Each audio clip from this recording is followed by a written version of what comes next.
जय श्री राम। जय श्री राम। जय जय श्री राम। जय श्री राम। जय जय श्री राम। जय श्री राम। जय जय श्री राम। जय श्री राम। जय जय श्री राम। श्री रामचरितमानस उत्तरकांड।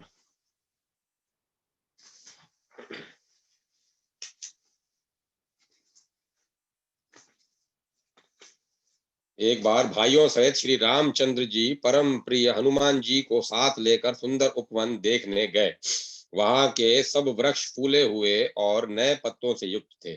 सुअवसर जानकर सनकादि मुनि आए, जो तेज के पुंज, सुंदर गुण और शील से युक्त तथा सदा ब्रह्मानंद में लवलीन रहते हैं।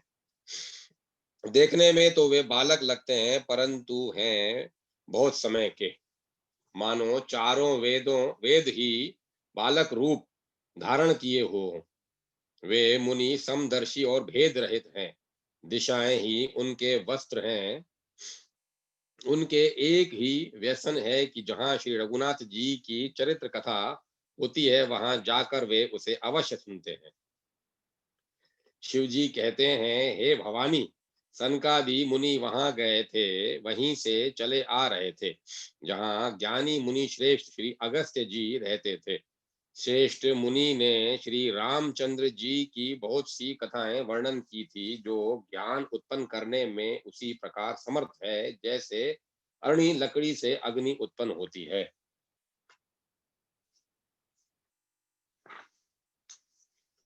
सनकादि मुनियों को आते देखकर श्री रामचंद्र जी ने हर्षित होकर दंडवत की और स्वागत कुशल पूछकर प्रभु ने उनके बैठने के लिए अपना पीताम्बर बिछा दिया। फिर हनुमान जी सहित तीनों भाइयों ने दंडवत की। उनको बड़ा सुख हुआ। मुनि श्री रघुनाथ जी की अतुलनीय छवि देखकर उसी में मग्न हो गए। वे मन को रोक न सके। वे जन्म मृत्यु के चक्र से छुड़ाने वाले श्याम शरीर, कमल नयन, सुंदरता के धाम श्री राम को टकटकी लगाए देखते ही रह गए, पलक नहीं मारते।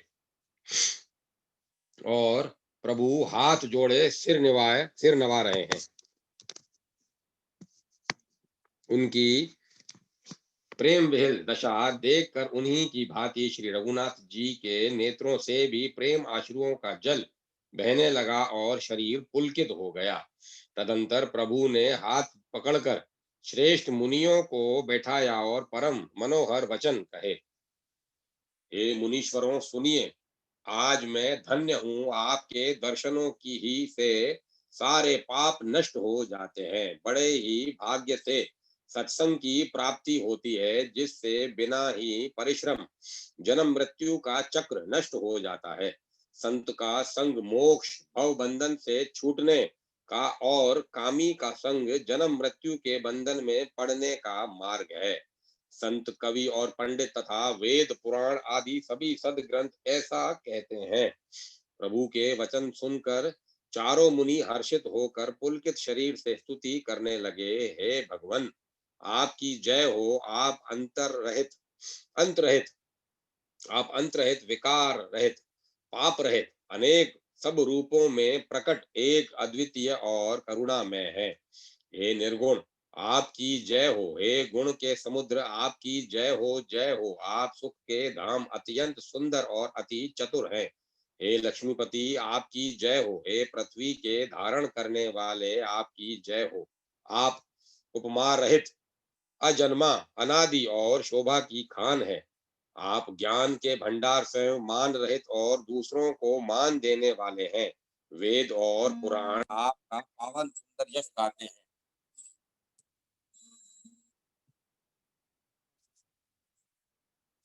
वेद और पुराण आपका पावन सुंदर यश गाते हैं। आप तत्व के जानने वाले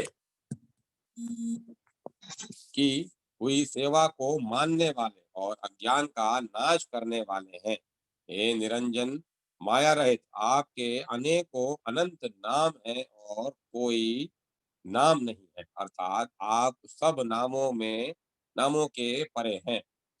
आप सर्वरूप हैं, सबके सब में व्याप्त है और सबके हृदय रूपी घर में सदा निवास करते हैं। अतः आप हमारा परिपालन कीजिए।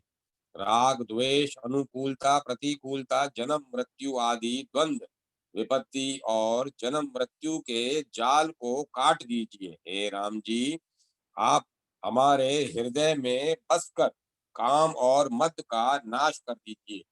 आप परमानंद स्वरूप, कृपा के धाम और मन की कामनाओं को परिपूर्ण करने वाले हैं। हे श्री राम जी, आपको अपनी अविचल प्रेमा भक्ति हमको अपनी अविचल प्रेमा भक्ति दीजिए। हे रघुनाथ जी, आप हमें अपनी अत्यंत पवित्र करने वाली और तीनों प्रकार के तापों और जन्म मरण के कलेशों का नाश करने वाली भक्ति दीजिए। हे शरणागतों की कामना पूर्ण करने के लिए कामधेनु और कल्प वृक्ष रूप प्रभो, प्रसन्न होकर हमें यही वर दीजिए। हे रघुनाथ जी, आप जन्म मृत्यु रूप समुद्र को सोखने के लिए अगस्त मुनि के समान हैं। आप सेवा करने में सुलभ हैं तथा सब सुखों को देने वाले हैं। हे दीन बंधो, मन से उत्पन्न दारुण दुखों का नाश कीजिए और हम में समदृष्टि का विस्तार कीजिए। आप विषयों की आशा, भय और ईर्ष्या आदि के निवारण करने वाले हैं तथा विनय, विवेक तथा वैराग्य के विस्तार करने वाले हैं। हे राजाओं के शिरोमणि एवं पृथ्वी के भूषण श्री राम जी, संस्कृति जन्म मृत्यु के प्रवाह रूपी नदी के लिए नौका रूप अपनी भक्ति प्रदान कीजिए। हे मुनियों के मन रूपी मानस सरोवर में निरंतर निवास करने वाले हंस, आपके चरण कमल ब्रह्मा जी और शिव जी के द्वारा वंदित हैं। आप रघुकुल के केतु, वेद मर्यादा के रक्षक और काल के और वेद मर्यादा के रक्षक और काल, कर्म, स्वभाव तथा गुण रूप बंधनों के भक्षक नाशक हैं। आप तरन तारन, स्वयं तरे हुए और दूसरों को तारने वाले तथा सब दोषों को हरने वाले हैं। तीनों लोकों के विभूषण आप ही तुलसीदास के स्वामी हैं। प्रेम सहित बार बार स्तुति करके और सिर निवाकर तथा अपना अत्यंत मनचाहा वर आकर सनकादि मुनि ब्रह्मलोक को गए। सनकादि मुनि ब्रह्मलोक को चले गए, तब भाइयों ने श्री राम जी के चरणों में सिर निवाया। सब भाई प्रभु से पूछते सकुचाते हैं, इसीलिए सब हनुमान जी की ओर देख रहे हैं। वे प्रभु के श्री मुख की वाणी सुनना चाहते हैं, जिसे सुनकर सारे भ्रमों का नाश हो जाता है। अंतर्यामी प्रभु सब जान गए और पूछने लगे, कहो हनुमान, क्या बात है। तब हनुमान जी हाथ जोड़कर बोले, हे दीन दयालु प्रभु भगवान, सुनिए। हे नाथ, भरत जी कुछ पूछना चाहते हैं पर प्रश्न करते मन में सकुचा रहे हैं। भगवान ने कहा, हनुमान, तुम तो मेरा स्वभाव जानते ही हो। भरत के और मेरे बीच में कभी ही कोई अंतर भेद है। प्रभु के वचन सुनकर भरत जी ने उनके चरण पकड़ लिए और कहा, हे नाथ, हे शरणागत के दुखों को हरने वाले, सुनिए। हे नाथ, न तो मुझे कुछ संदेह है और न स्वप्न में भी शोक और मोह है। हे कृपा और आनंद के समूह, यह केवल आपकी ही कृपा का फल है। तथापि हे कृपा निधान, मैं आपसे एक दृष्टा करता हूँ। मैं सेवक हूँ और आप सेवक को से सुख देने वाले हैं।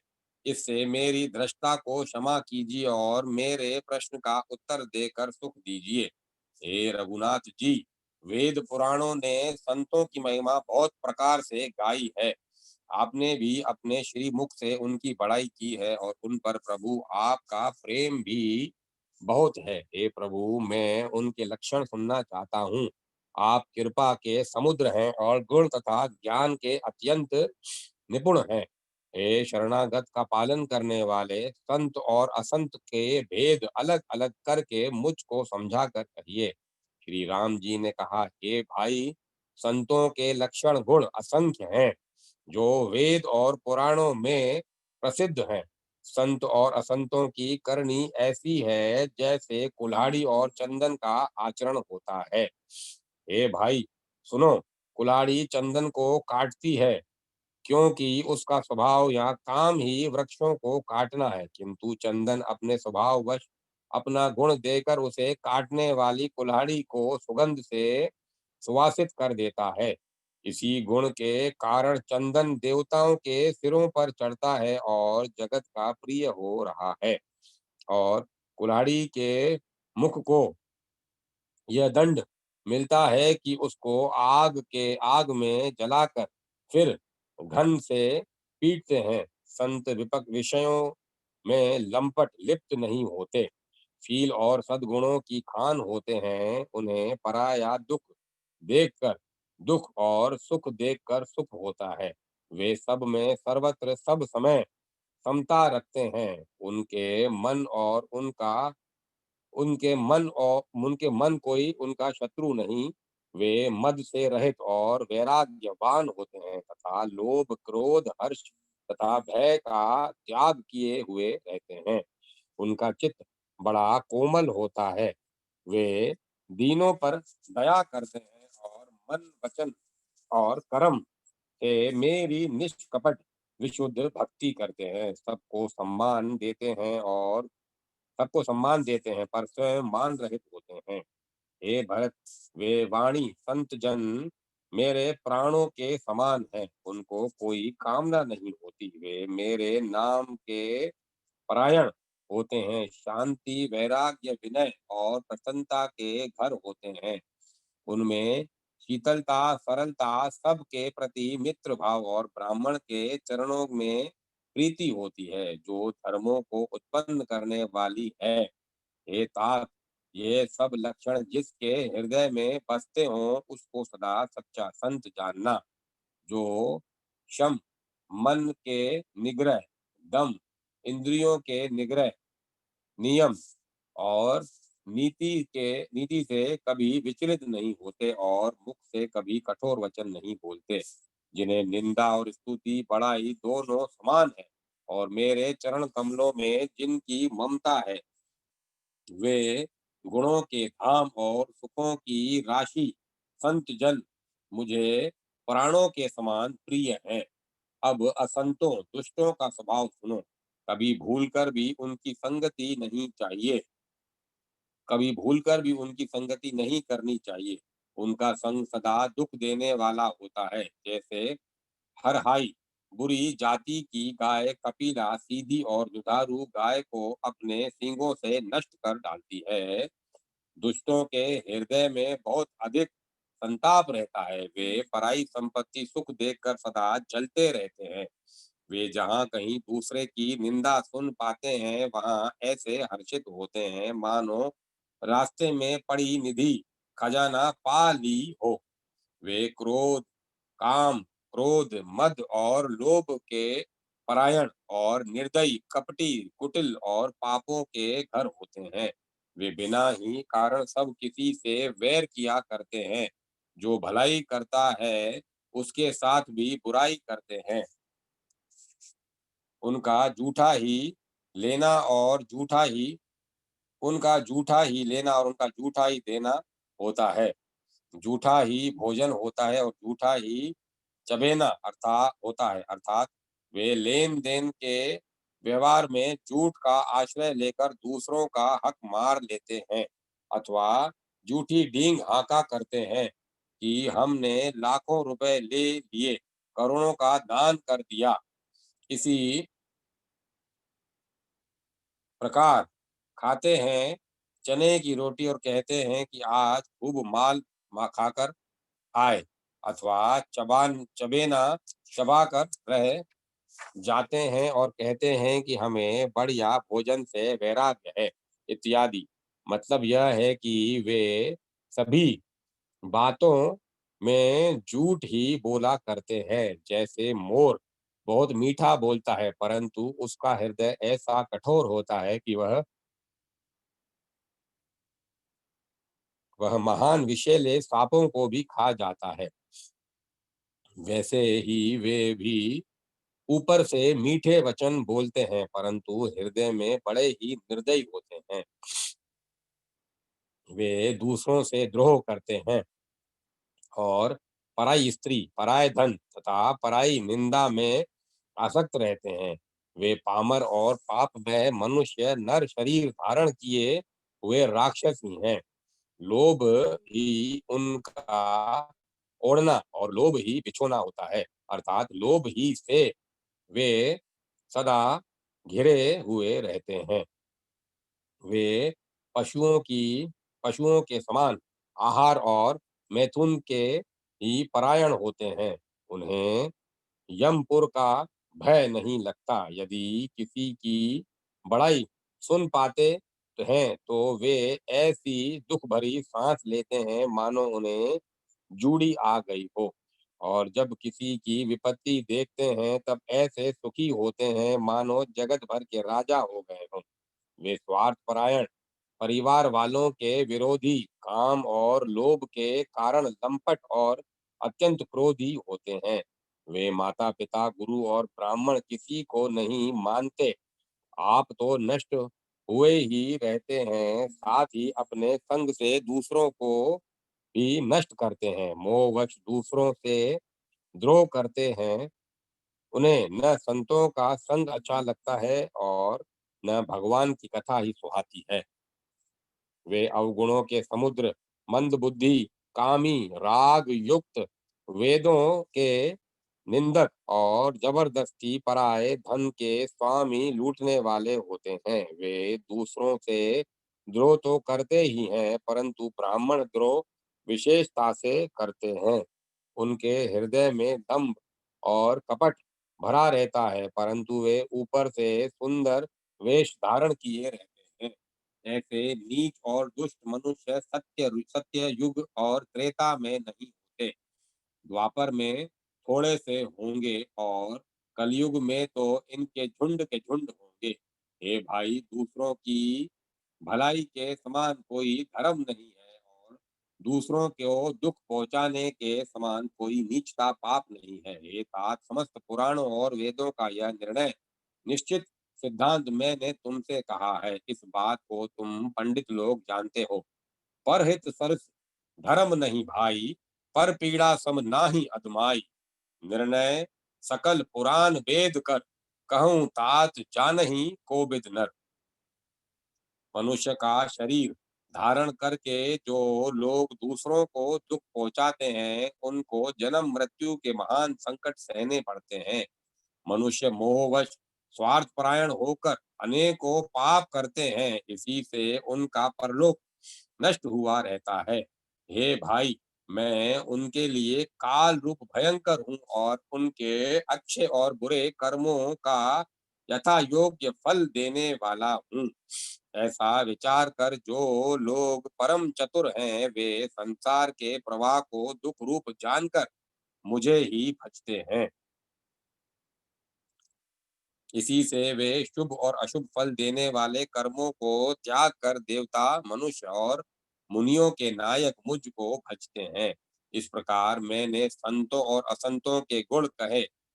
जिन लोगों ने इन गुणों को समझ रखा है, वे जन्म मरण के चक्कर में नहीं पड़ते।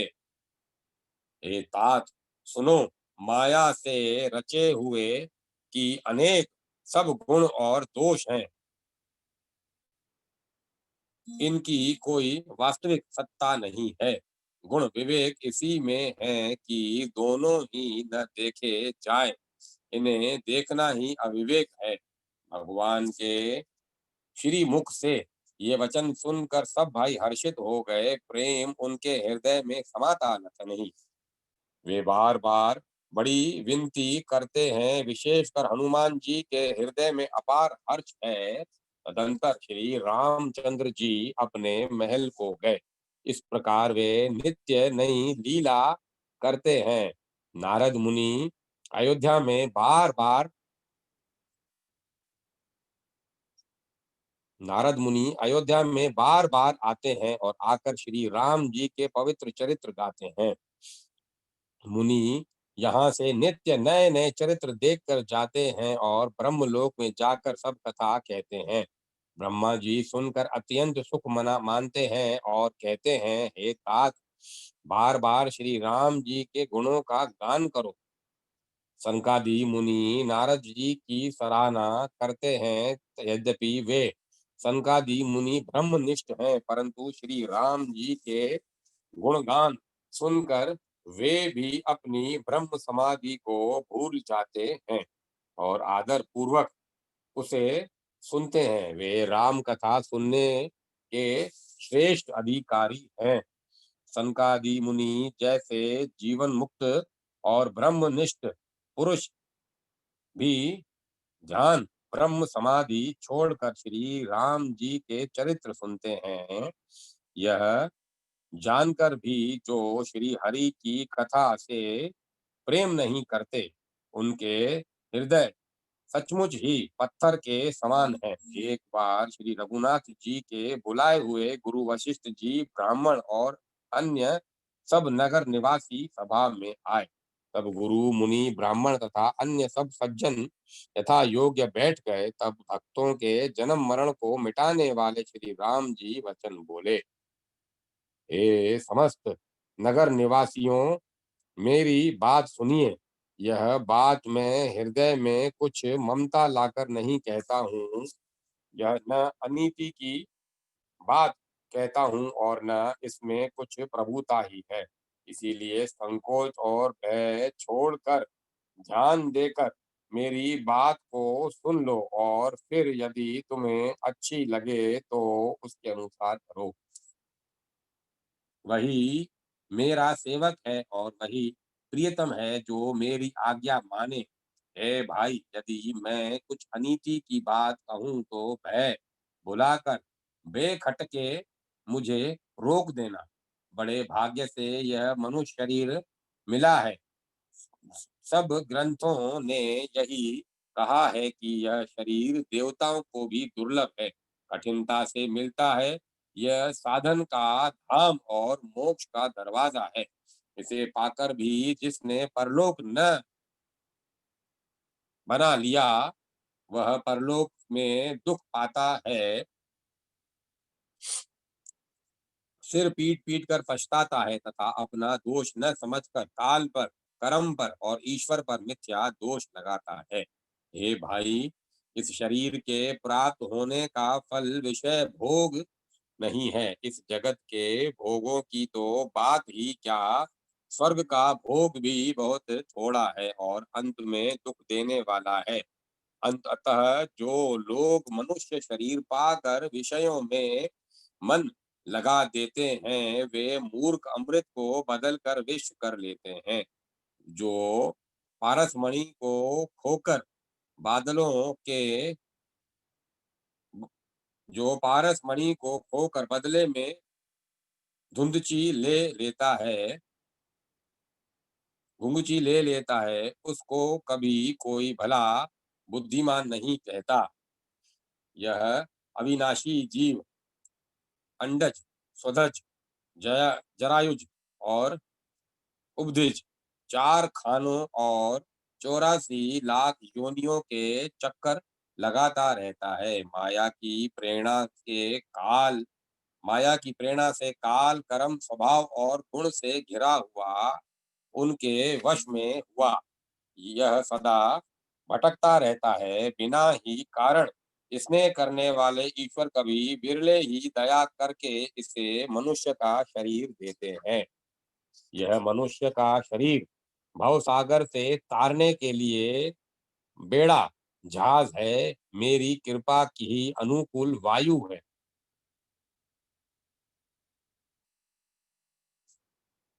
सदगुरु इस मजबूत जहाज के कर्णधार खेने वाले हैं।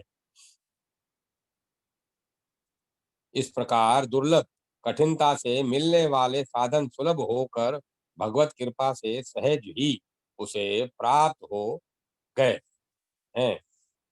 जो मनुष्य ऐसे साधन पाकर भी भव सागर से न तरे, वह कृतघ्न और मंद बुद्धि है और आत्महत्या करने वाले की गति को प्राप्त होता है। यदि परलोक में और यहाँ दोनों जगह सुख चाहते हो तो मेरे वचन सुनकर उन्हें हृदय में दृढ़ता से पकड़ रखो। हे भाई, यह मेरी भक्ति का मार्ग सुलभ और सुखदायक है। पुराणों और वेदों ने इसे गाया है। ज्ञान अगम दुर्गम है और उसकी प्राप्ति में अनेकों विघ्न है। उसका साधन कठिन है और उसमें मन के लिए कोई आधार नहीं है। बहुत कष्ट करने पर कोई उसे पा भी लेता है तो वह भी भक्ति रहित होने से मुझको प्रिय नहीं लगता।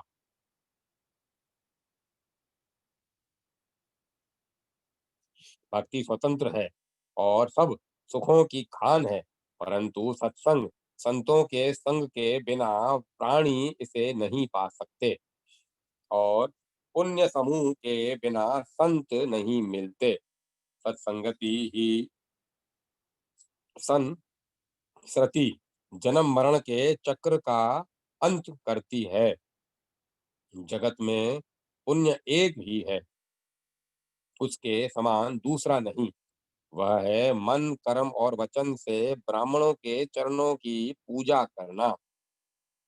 जो कपट का त्याग करके ब्राह्मणों की सेवा करता है उस पर मुनि और देवता प्रसन्न रहते हैं।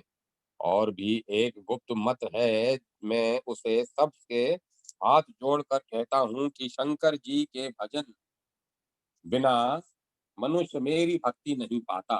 कहो तो भक्ति मार्ग में कौन सा परिश्रम है? इसमें न योग की आवश्यकता है, न यज्ञ जप तप और उपवास की। यहाँ इतना ही आवश्यक है कि सरल स्वभाव हो, मन में कुटिलता न हो और जो कुछ मिले उसी में सदा संतोष रखे। मेरा दास कहलाकर यदि कोई मनुष्यों की आशा करता है तो तुम ही कहो उसका क्या विश्वास है, अर्थात उसकी मुझ पर आस्था बहुत ही निर्बल है। बहुत बात बढ़ाकर क्या कहूँ? हे भाइयों, मैं तो इसी आचरण के वश में हूँ। न किसी से वैर करें, न लड़ाई झगड़ा करें, न आशा रखें, न भय ही करें। इसके लिए सभी दिशाएं सदा सुखमयी है। न कोई भी आरंभ फल की इच्छा से कर्म नहीं करता। जो कोई भी आरंभ फल की इच्छा से कर्म नहीं करता, जिसका कोई अपना घर नहीं है, जिसकी घर में ममता नहीं है, जो मानहीन पापहीन और क्रोधहीन है, जो भक्ति करने में निपुण और विज्ञानवान है, संत जनों के संसर्ग सत्संग से जिसे सदा प्रेम है, जिसके मन में सब विषय यहाँ तक कि स्वर्ग और मुक्ति तक भक्ति के समान तृण के समान है,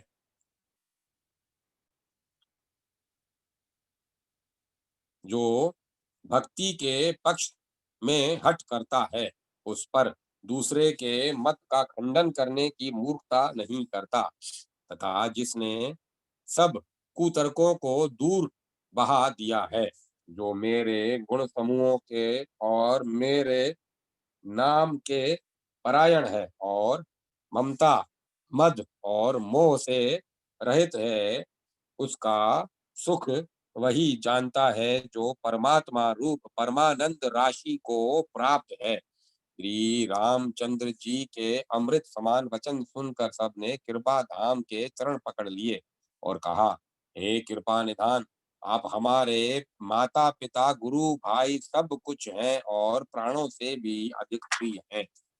और हे शरणागत के दुख हरने वाले राम जी, आप ही हमारे शरीर धन घर द्वार और सभी प्रकार से हित करने वाले हैं। ऐसी शिक्षा आपके अतिरिक्त कोई नहीं दे सकता।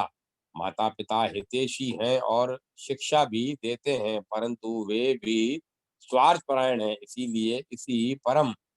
हितकारी इसीलिए ऐसी परम हितकारी शिक्षा नहीं देते।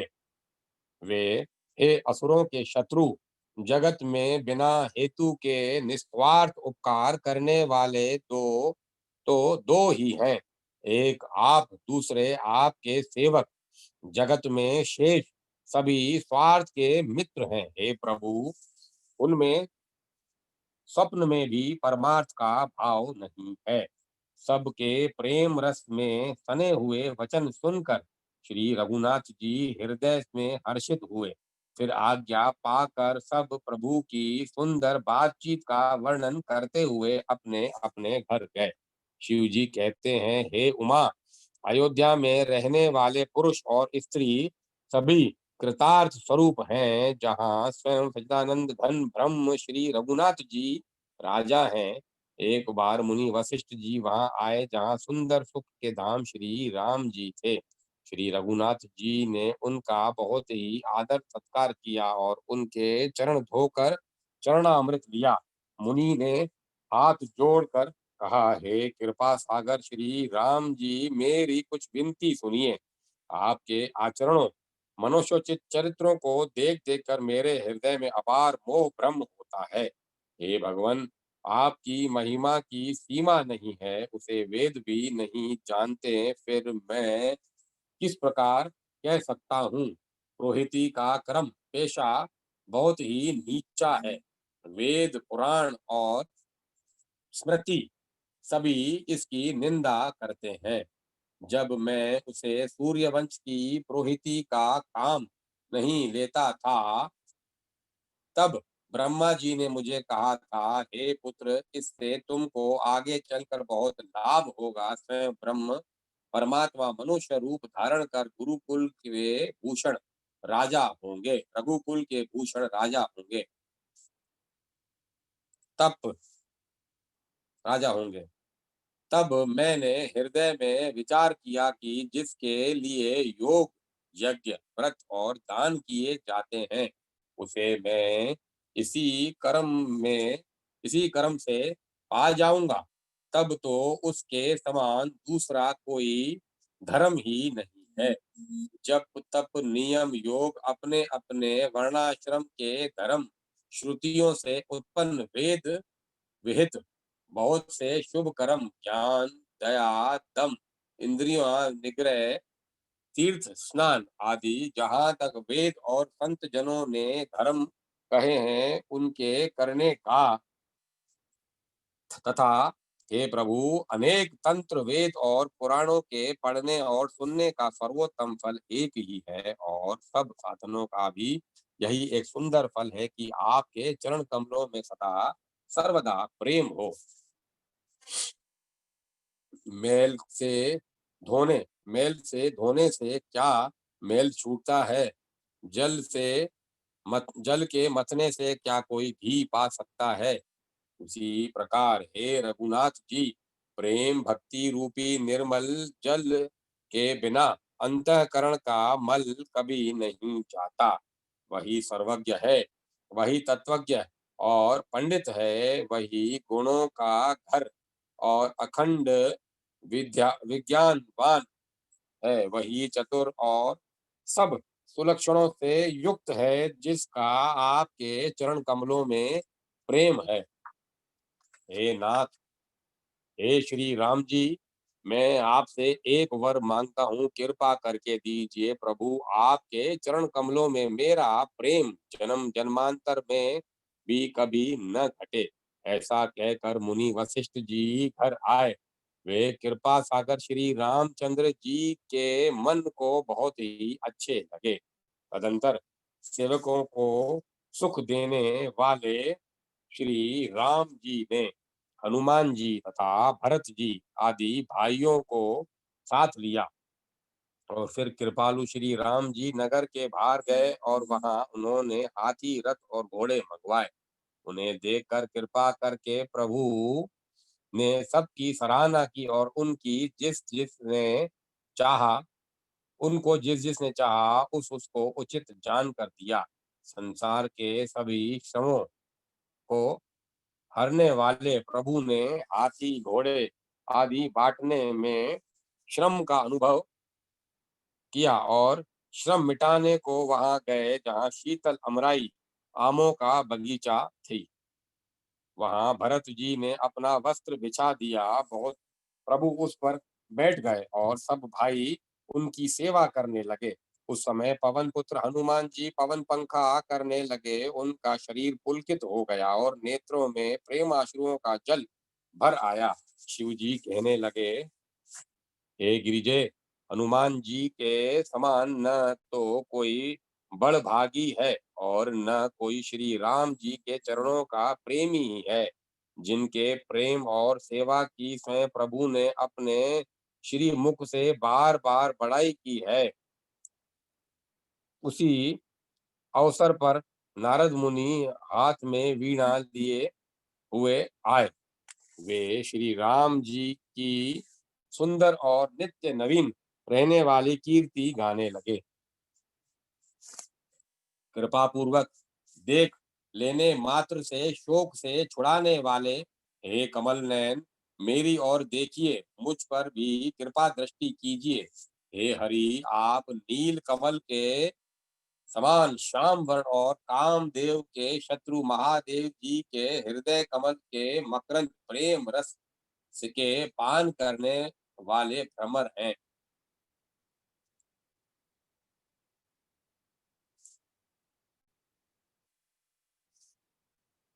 आप राक्षसों की सेना के बल को तोड़ने वाले हैं। मुनियों और संत जनों को आनंद देने वाले और पापों के नाश करने वाले हैं। ब्राह्मण रूपी खेती के लिए आप नए मेघ समूह हैं और शरणहीनों को शरण देने वाले तथा दीन जनों को अपने आश्रय में ग्रहण करने वाले हैं। आपने अपने बाहुबल से पृथ्वी के बड़े भारी बोझ को नष्ट करने वाले, खर दूषण और विराध के वध करने में कुशल, रावण के शत्रु आनंद स्वरूप, राजाओं के श्रेष्ठ और दशरथ के कुल रूपी कुमुदिनी के चंद्रमा श्री राम जी, आपकी जय हो। आपका सुंदर यश पुराण वेदों में और तंत्रादि शास्त्रों में प्रकट है। देवता, मुनि और संतों के समुदाय उसे गाते हैं। आप करुणा करने वाले और झूठे मत का नाश करने वाले, सब प्रकार से कुशल निपुण श्री अयोध्या जी के भूषण ही हैं। आपका नाम कलयुग के पापों को मत डालने वाला और ममता को मारने वाला है। हे तुलसीदास के प्रभु, शरणागत की रक्षा कीजिए। श्री रामचंद्र जी के गुण समूह का प्रेम पूर्वक वर्णन करके मुनि नारद जी शोभा के समुद्र प्रभु को हृदय में धरकर वह जहाँ ब्रह्मलोक है वहां चले गए। शिव जी कहते हैं, हे गिरजे सुनो, मैंने यह उज्जवल कथा जैसी मेरी बुद्धि थी वैसी पूरी कह डाली। श्री राम जी के चरित्र 100 करोड़ अथवा अपार हैं। स्तुति और श्रुति और शारदा भी उनका वर्णन नहीं कर सकते। भगवान श्री राम अनंत है, उनके गुण अनंत है। जन्म कर्म और नाम भी अनंत है। जल की बूंदें और पृथ्वी के रज कण चाहे गिने जा सकते हों, पर श्री रघुनाथ जी के चरित्र वर्णन करने में नहीं चूकते।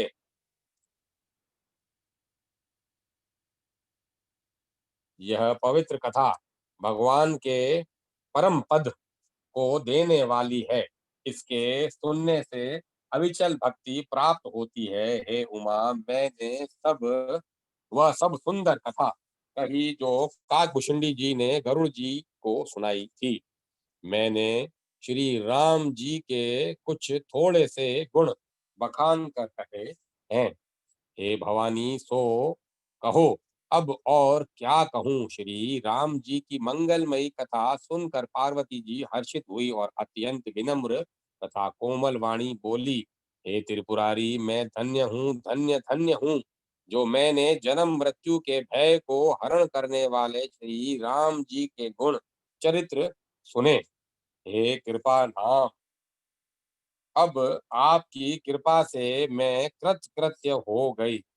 अब मुझे मोह नहीं रह गया। हे प्रभु, मैं सच्चिदानंद घन प्रभु श्री राम जी के प्रताप को जान गई। हे नाथ, आपका मुख रूपी चंद्रमा श्री रघुवीर की कथा रूपी अमृत बरसाता है। हे मति धीर, मेरा मन कर्णपुटों से उसे पी कर तृप्त नहीं होता। श्री राम जी के चरित्र सुनते सुनते जो तृप्त हो जाते हैं, बस कर देते हैं, उन्होंने तो उसका विशेष रस जाना ही नहीं। जो जीवन मुक्त महामुनि हैं, वे भी भगवान के गुण निरंतर सुनते रहते हैं।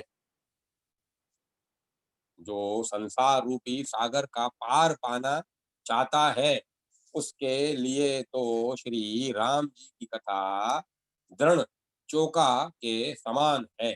श्री हरि के गुण समूह तो विषयी लोगों के लिए भी कानों में सुख देने वाले और मन को आनंद देने वाले हैं।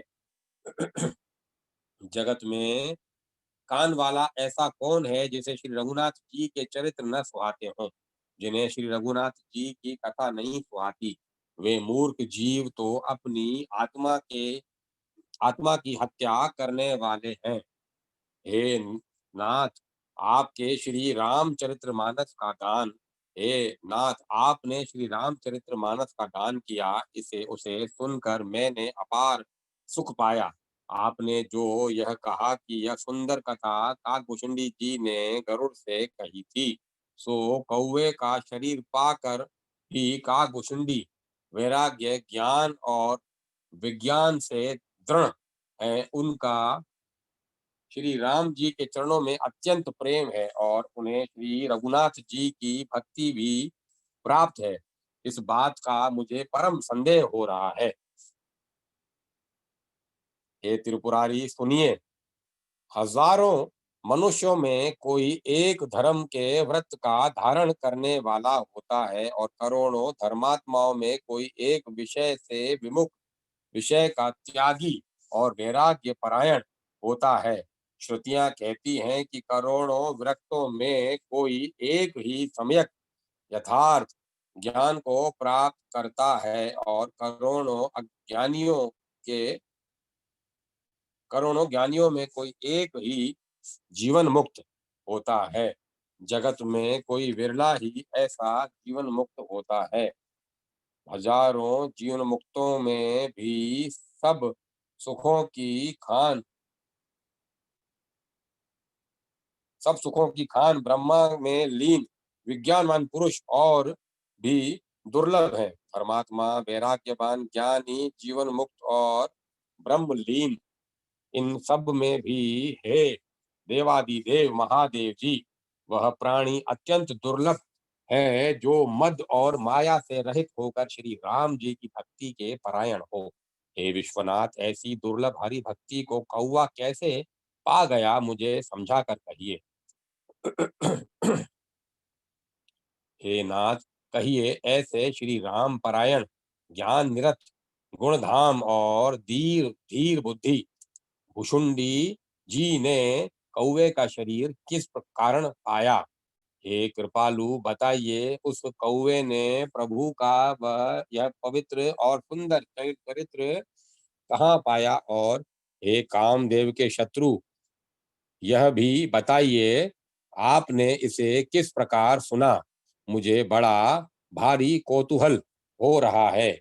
गुरु जी, गरुड़ जी तो महान ज्ञानी सद्गुणों की राशि, श्री हरि के सेवक और उनके अत्यंत निकट रहने वाले उनके वाहन ही हैं।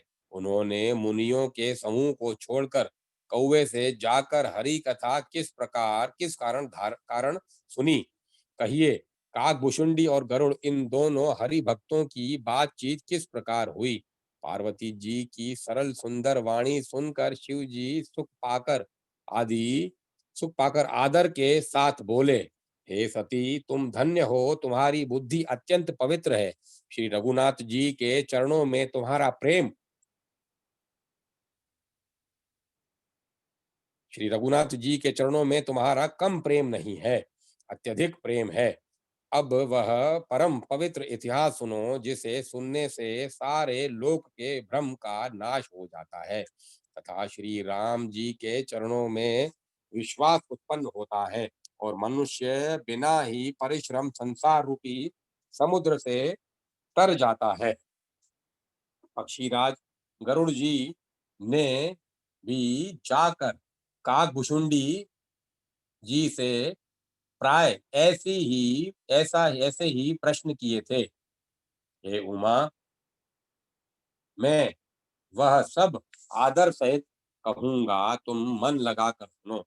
मैंने जिस प्रकार वह भव जन्म मृत्यु से छुड़ाने वाली कथा सुनी, हे सुमुखी, हे सलोचनी, वह प्रसंग सुनो। पहले तुम्हारा अवतार दक्ष के घर हुआ था, तब तुम्हारा नाम सती था। दक्ष के यज्ञ में तुम्हारा अपमान हुआ, तब तुमने अत्यंत क्रोध करके प्राण त्याग दिए थे और फिर मेरे सेवकों ने यज्ञ विध्वंस कर दिया था।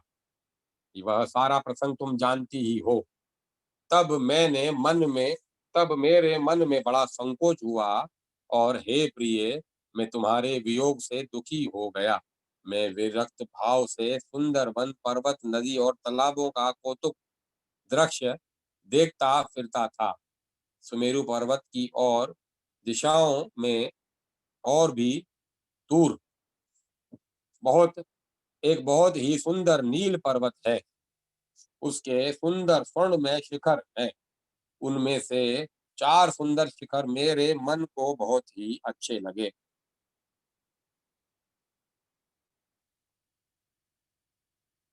उन शिखरों में एक एक पर बरगद, पीपल, पाकर और आम का एक एक विशाल वृक्ष है।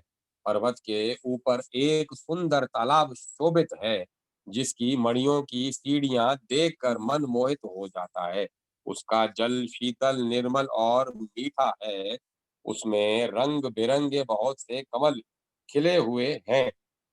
हंसगण मधुर स्वर से बोल रहे हैं और भोरे सुंदर गुंजार कर रहे हैं। इस सुंदर पर्वत पर वही पक्षी काकभुशुंडी बसता है, उसका नाश कल्प के अंत में भी नहीं होता। माया रचित अनेकों गुण दोष, मोह, काम आदि अविवेक जो सारे जगत में छा रहे हैं, उस पर्वत के पास भी कभी नहीं भटकते। वहां बसकर जिस प्रकार वह काक हरि को भजता है, हे उमा, उसे प्रेम से सुनो।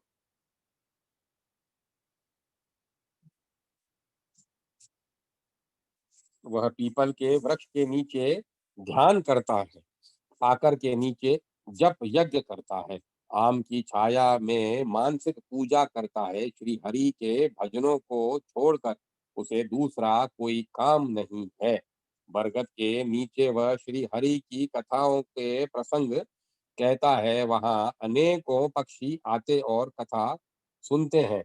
वह विचित्र राम चरित्र को अनेकों प्रकार से प्रेम सहित आदर पूर्वक गान करता है। सब निर्मल बुद्धि वाले हंस जो सदा उस तालाब पर बसते हैं, उसे सुनते हैं। तब जब मैंने वहां जाकर वह कौतुक सुना, देखा, तब मेरे हृदय में विशेष आनंद उत्पन्न हुआ। तब मैंने हंस का शरीर धारण कर कुछ समय वहां निवास किया और श्री रघुनाथ जी के गुणों को आदर सहित सुनकर फिर कैलाश को लौट आया। हे गिरिजे, मैंने वह सब इतिहास कहा है, जिस समय मैं काकभुशुंडी के पास गया था। वह अब वह कथा सुनो, जिस कारण से पक्षी कुल के ध्वजा गरुड़ जी इस काक के पास गए थे।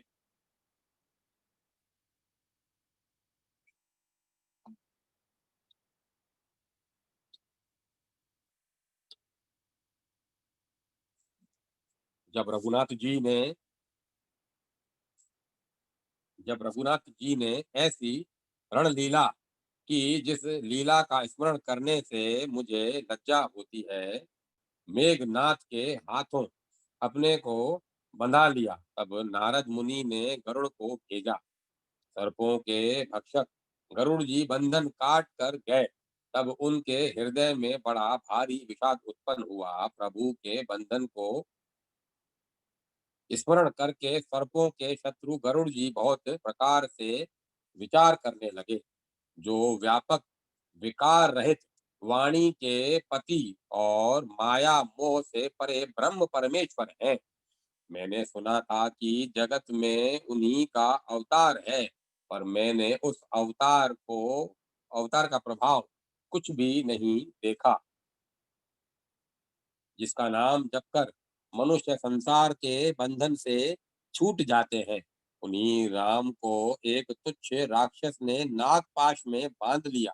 गरुड़ जी ने अनेकों प्रकार से अपने मन को समझाया, पर उन्हें ज्ञान नहीं हुआ। हृदय में भ्रम और भी अधिक छा गया। संदेह जनित दुख से दुखी होकर मन में कुतर्क बढ़ाकर वे तुम्हारी ही भांति मोहवश हो गए। व्याकुल होकर वे देव ऋषि नारद जी के पास गए और मन में जो संदेह था वह उनसे कहा।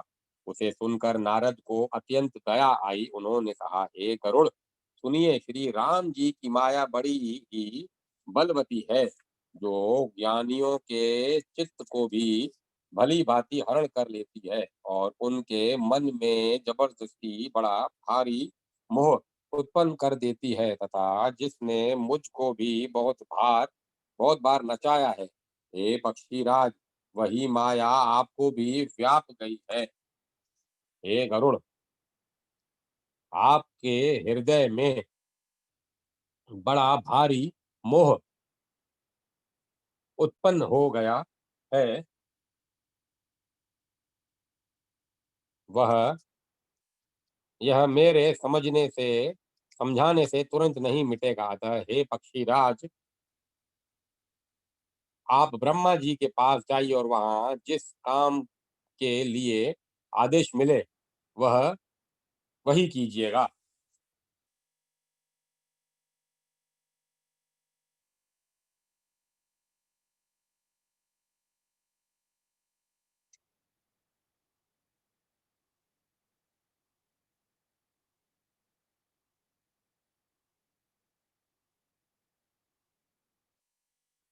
ऐसा कहकर परम सुजान देव ऋषि नारद जी श्री राम जी का गुणगान करते हुए और बारंबार श्री हरि की माया का बल वर्णन करते हुए चले। तब पक्षीराज गरुड़ जी ब्रह्मा जी के पास गए और अपना संदेह उन्हें कह सुनाया। उसे सुनकर ब्रह्मा जी ने श्री रामचंद्र जी को सिर नवाया और प्रताप को समझकर उनके अत्यंत प्रेम प्रताप को सुनकर उनके अत्यंत प्रेम छा गया। ब्रह्मा जी मन में विचार करने लगे कि कवि कोविद और ज्ञानी सभी माया के वश हैं। भगवान की माया का प्रभाव असीम है। जिसने मुझ तक को अनेकों बार नचाया है। यह सारा चराचर जगत तो मेरा रचा हुआ है। तब मैं ही मायावश नाचने लगता हूँ।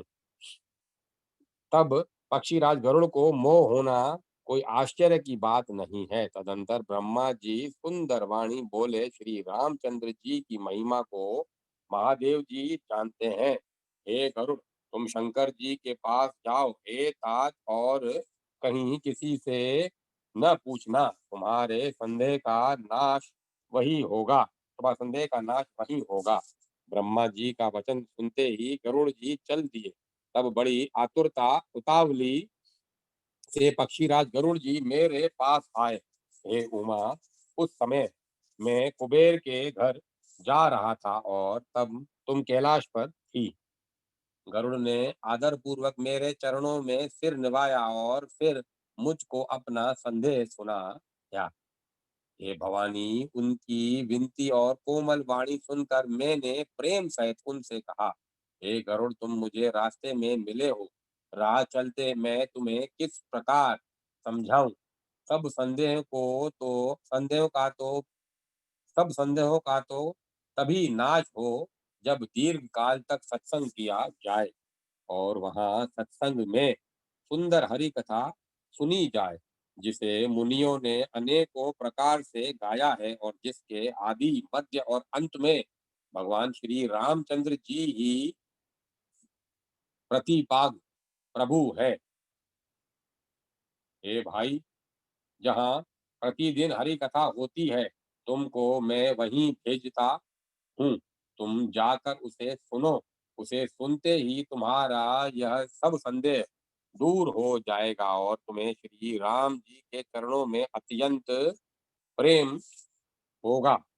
सत्संग के बिना हरि की कथा सुनने को नहीं मिलती। उसके बिना मोह नहीं भागता और मोह के गए बिना श्री रामचंद्र जी के चरणों में दृढ़ अचल प्रेम नहीं होता। बिन सत्संग न हरि कथा ते ही बिन मोह न भाग। मोह गए बिनु राम पद होय न दृढ़ अनुराग। बिना प्रेम के केवल योग तप ज्ञान और वैराग्य आदि के करने से श्री रघुनाथ जी नहीं मिलते।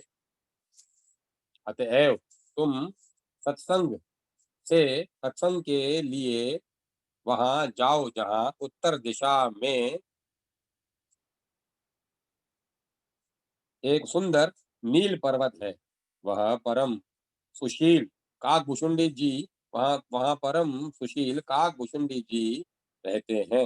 वे राम भक्ति के मार्ग में परम प्रवीण हैं, ज्ञानी हैं, गुणों के धाम हैं और बहुत काल के हैं। वे निरंतर श्री रामचंद्र जी की कथा कहते करते रहते हैं, जिसे भांति भांति के श्रेष्ठ पक्षी आदर सहित सुनते हैं। वहां जाकर श्री हरि के गुण समूहों को सुनो। उनके सुनने से मोह के से उत्पन्न तुम्हारा दुख दूर हो जाएगा। मैंने उसे जब समझा कर कहा तब वह मेरे चरणों में सिर निवाकर हर्षित होकर चला गया। हे उमा, मैंने उसको इसीलिए नहीं समझाया कि मैं श्री रघुनाथ जी की कृपा से उसका मर्म भेद पा गया था। उसने कभी अभिमान किया होगा जिसको कृपा निधान श्री राम जी नष्ट करना चाहते हैं। फिर कुछ इस कारण भी मैंने उसको अपने पास नहीं रखा कि पक्षी पक्षी की ही बोली समझते हैं। हे भवानी, प्रभु की माया बड़ी ही बलवती है। ऐसा कौन ज्ञानी है जिसे वह न मोह ले। कछु ते ही ते पुनि मैं नहीं राखा। समझई खग खग ही की भाषा। समझई खग खग ही के भाषा। प्रभु माया बलवंत भवानी, जाहिन मोह कवन अस ज्ञानी। जो ज्ञानियों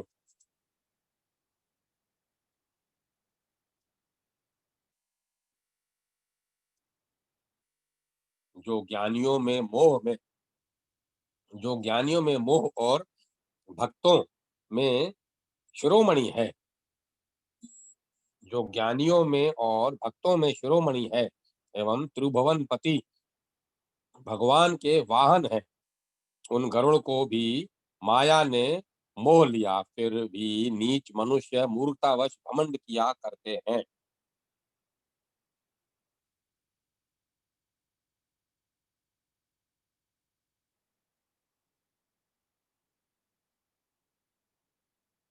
यह माया जब शिव जी और ब्रह्मा जी को भी मोह लेती है, तब दूसरा बेचारा क्या चीज है।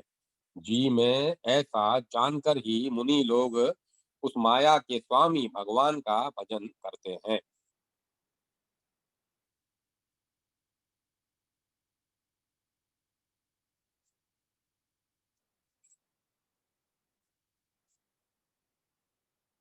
गरुड़ जी वहां गए जहां निर्बाध बुद्धि और पूर्ण भक्ति वाले काकभूषुंडी जी बसते थे। उस पर्वत को देखकर उनका मन प्रसन्न हो गया और उनके दर्शन से ही सब माया मोह तथा सोच जाता रहा। तालाब में स्नान और जलपान करके वे प्रसन्न चित्त से वट वृक्ष के नीचे गए।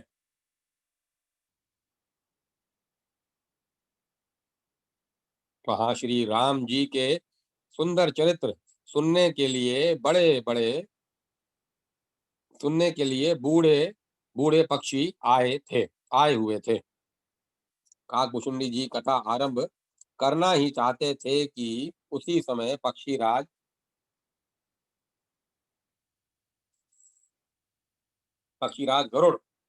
गरुड़ जी वहां जा पहुंचे। पक्षियों के राजा गरुड़ जी को आते देखकर काकभूषुंडी जी सहित सारा पक्षी समाज हर्षित हुआ। उन्होंने पक्षीराज गरुड़ जी का बहुत ही आदर सत्कार किया और स्वागत कुशल पूछकर बैठने के लिए सुंदर आसन दिया। फिर प्रेम सहित पूजा करके काकभूषुंडी जी मधुर वचन बोले।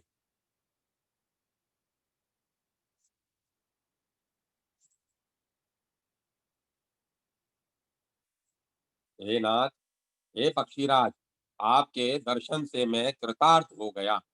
आप जो आज्ञा दें मैं अब वही करूं। हे प्रभु, आप किस कार्य के लिए आए हैं? पक्षीराज गरुड़ जी ने कोमल वचन कहे, आप तो सदा ही कृतार्थ रूप हैं, जिनकी बड़ाई स्वयं महादेव जी ने आदर पूर्वक अपने श्री मुख से की है। हे तात सुनिए, मैं जिस कारण से आया हूँ वह सब कार्य तो यहाँ आते ही पूरा हो गया। फिर आपके दर्शन भी प्राप्त हो गए। आपका परम पवित्र आश्रम देखकर ही मेरा मोह संदेह और अनेक प्रकार के भ्रम सब जाते रहे। अब हे तात, आप मुझे श्री राम जी की अत्यंत पवित्र करने वाली, सदा सुख देने वाली और दुख समूह का नाश करने वाली तथा कथा आदर सहित सुनाइए। हे प्रभु, मैं बार बार आपसे यही विनती करता हूँ। श्री गरुड़ जी की विनम्र, सरल, सुंदर, प्रेम युक्त, सुखप्रद और अत्यंत पवित्र वाणी सुनते ही काकभूषुंडी के मन में परम उत्साह हुआ और वे श्री रघुनाथ जी के गुणों की कथा कहने लगे। हे भवानी, पहले तो उन्होंने बड़े ही प्रेम से रामचरितमानस सरोवर का रूपक समझाकर कहा। फिर नारद जी का अपार मोह और फिर रावण का अवतार कहा। फिर प्रभु के अवतार की कथा वर्णन की, तदंतर मन लगाकर श्री राम जी की बाल लीलाएं कही। मन में परम उत्साह भरकर अनेकों प्रकार की बाल लीलाएं कहकर फिर ऋषि विश्वामित्र जी का अयोध्या आना और श्री रघुवीर का विवाह वर्णन किया। फिर श्री राम जी के राज्याभिषेक का प्रसंग, फिर राजा दशरथ जी के वचन से राजरस राज्याभिषेक के आनंद में भंग पड़ना, फिर नगर निवासियों का विरह विषाद और श्री राम लक्ष्मण का संवाद बातचीत कहा। श्री राम जी का वन गमन, केवट का प्रेम, गंगा जी से पार उतर कर प्रयाग में निवास, वाल्मीकि जी की और प्रभु श्री राम जी का मिलन और जैसे भगवान चित्रकूट में बसे वहां वह सब कहा। फिर सुमंत्र जी का नगर में लौटना, राजा दशरथ जी का मरण, भरत जी का ननिहाल से अयोध्या में आना और उनके प्रेम का बहुत वर्णन किया। राजा की अंत्येष्टि क्रिया करके नगर निवासियों को साथ लेकर भरत जी वहां गए, जहां सुख की राशि प्रभु श्री रामचंद्र जी थे। फिर श्री रघुनाथ जी ने उनको बहुत प्रकार से समझाया, जिससे वे खड़ाऊ लेकर अयोध्यापुरी लौट आए। यह सब कथा कही। भरत जी की नंदीग्राम में रहने की रीति, इंद्रपुत्र जयंत की नीच करनी और फिर प्रभु श्री रामचंद्र जी और अत्रि जी का मिलाप वर्णन किया। जिस प्रकार विराट का वध हुआ और शरभंग जी के शरीर शरभंग जी ने शरीर त्याग किया। वह प्रसंग कहकर फिर सुति सुतीक्षण जी का प्रेम वर्णन करके प्रभु और अगस्त जी का सत्संग वृतांत कहा। दंडक दंडक वन का पवित्र करना कहकर फिर काकभूषुंडी ने गृध्रराज के साथ मित्रता का वर्णन किया। फिर जिस प्रकार प्रभु ने पंचवटी में निवास किया और सब मुनियों के भय का नाश किया, और फिर जैसे लक्ष्मण जी को अनुपम उपदेश दिया और शूर्पणखा को कुरूप किया, वह सब वर्णन किया। फिर खरदूषण वध और जिस प्रकार रावण ने सब समाचार जाना वह बखान कर कहा, तथा जिस प्रकार रावण और मारीच की बातचीत हुई वह सब उन्होंने कही। फिर माया सीता का हरण और श्री रघुवीर के विरह का कुछ वर्णन किया। फिर प्रभु ने गिद्ध जटायु की जिस प्रकार क्रिया की, कबंध का वध करके शबरी को परम गति दी, और फिर जिस प्रकार विरह वर्णन करते हुए श्री रघुवीर जी पंपासर के तीर पर गए वह सब कहा। प्रभु और नारद जी का संवाद और मारुति के मिलने का प्रसंग कहकर फिर सुग्रीव से मित्रता और बाली के प्राण नाश का वर्णन किया। सुग्रीव का राज तिलक करके प्रभु ने प्रवर्षण पर्वत पर निवास किया। वह तथा वर्षा और शरद का वर्णन किया। श्री राम जी का सुग्रीव पर रोष और सुग्रीव का भय आदि प्रसंग कहे। जिस प्रकार वानर राज सुग्रीव ने वानरों को भेजा और वे सीता जी की खोज में जिस प्रकार सब दिशाओं में गए, जिस प्रकार उन्होंने बी, बिल में प्रवेश किया और फिर जैसे वानरों को संपाति मिला, वह कथा कही। संपाति से सब कथा सुनकर पवन पुत्र हनुमान जी जिस तरह अपार समुद्र को लांग गए, फिर हनुमान जी ने जैसे लंका में प्रवेश किया और फिर जैसे सीता जी को धीरज दिया, सो सब कहा। अशोक वन को उजाड़ कर रावण को समझाकर लंकापुरी को जलाकर फिर जैसे उन्होंने समुद्र को लांगा, और जिस प्रकार सब वानर वहां आए जहाँ श्री रघुनाथ जी थे, और आकर श्री जानकी जी की कुशल सुनाई। फिर जिस प्रकार सेना सहित श्री रघुवीर जाकर समुद्र के तट पर उतरे, और जिस प्रकार विभीषण जी आकर उनसे मिले, वह सब और समुद्र के बांधने की कथा उसने सुनाई। पुल बांधकर जिस प्रकार वानरों की सेना समुद्र के पार उतरी, और जिस प्रकार वीर श्रेष्ठ बाली पुत्र अंगद दूत बनकर गए, वह सब कहा। फिर राक्षसों और वानरों के युद्ध का अनेकों प्रकार से वर्णन किया। फिर कुंभकर्ण और मेघनाथ के बल पुरुषार्थ और संहार की कथा कही। नाना प्रकार के राक्षस समूहों के मरण तथा श्री रघुनाथ जी और रावण के अनेक प्रकार के युद्ध का वर्णन किया। रावण वध, मंदोदरी का शोक, विभीषण का राज्य तिलक और देवताओं का शोक रहित होना कहकर फिर सीता जी और श्री रघुनाथ जी का मिलाप कहा। जिस प्रकार देवताओं ने हाथ जोड़कर स्तुति की और फिर जैसे वानरों समेत पुष्पक विमान पर चढ़कर कृपा धाम प्रभु अवधपुरी को चले, वह कहा। जिस प्रकार श्री राम जी अपने नगर अयोध्या में आए, वे सब उज्जवल चरित्र काकभूषुंडी जी ने विस्तार पूर्वक वर्णन किए। फिर उन्होंने श्री राम जी का राज्याभिषेक कहा। शिव जी कहते हैं, अयोध्यापुरी का और अनेक प्रकार की राजनीति का वर्णन करते हुए भूषुंडी जी ने वह सब कथा कही जो हे भवानी मैंने तुमसे कही, सारी राम कथा सुनकर पक्षीराज गरुड़ जी मन में कुछ उत्साहित आनंदित होकर वचन कहने लगे। श्री रघुनाथ जी ने सब चरित्र श्री रघुनाथ जी के सब चरित्र मैंने सुन सुने, जिससे मेरा संदेह जाता रहा। हे काक शिरोमणि, हे काक शिरोमणि, आपके अनुग्रह से श्री राम जी के चरणों में मेरा प्रेम हो गया। युद्ध में प्रभु का नागपाश से बंधन देखकर मुझे अत्यंत मोह हो गया था कि श्री राम जी तो सच्चिदानंद घन हैं। वे वे किस कारण व्याकुल हैं। बिल्कुल ही लौकिक मनुष्यों का सा चरित्र देखकर मेरे हृदय में भारी संदेह हो गया।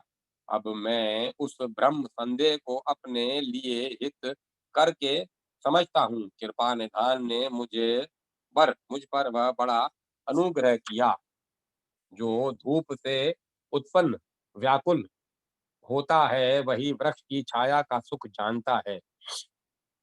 हे तात, यदि मुझे अत्यंत मोह न होता तो मैं आपसे किस प्रकार मिलता और कैसे अत्यंत विचित्र यह सुंदर हरि कथा सुनता, जो आपने बहुत प्रकार से गाई है। वेद शास्त्र और पुराणों का यही मत है।